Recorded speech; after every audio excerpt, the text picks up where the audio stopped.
J'ai proposé un travail énergétique, c'est-à-dire que ici je suis intervenu avec des fruits et légumes et pour montrer que eh bien, tout est énergie. Je travaille avec le vivant et donc je montre que même le vivant quotidien peut participer à des œuvres extraordinaires.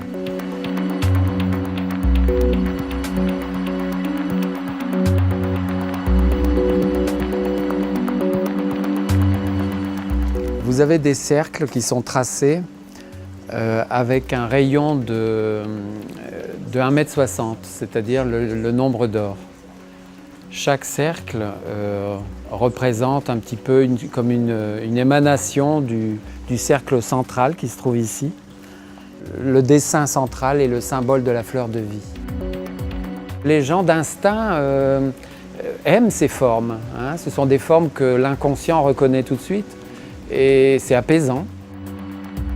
Il ne faut pas oublier que les végétaux, les plantes ont leur propre niveau de conscience et il faut respecter ces consciences. Dans le cosmos, tout vit, tout est à prendre en compte, tout bouge, rien n'est permanent. Et voilà, donc c'est une œuvre qui n'est pas permanente non plus.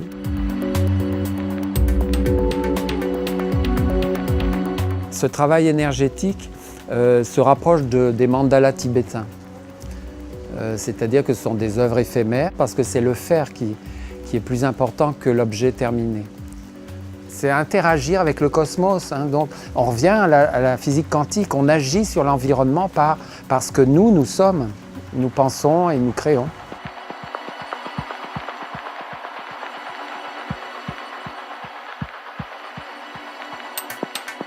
C'est un plaisir en fait d'improviser.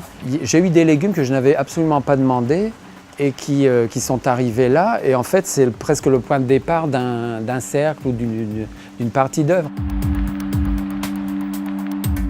Hein, je considère l'art comme une stratégie d'ouverture, c'est-à-dire d'éveil en fait. Hein. J'essaie par ce que je sais faire, avec les moyens qui m'ont été donnés, de donner des impulsions dans ce sens-là. Je vous disais, c'est un langage. Moi, à 4 ans, je dessinais, c'était ma façon de m'exprimer.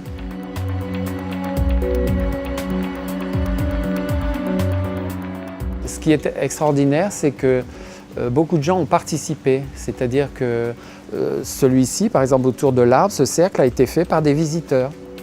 C'est le principe de ce genre d'œuvre, c'est de stimuler des choses. Et comme c'est le faire qui est important, c'est une réussite que les gens participent et le fassent eux-mêmes.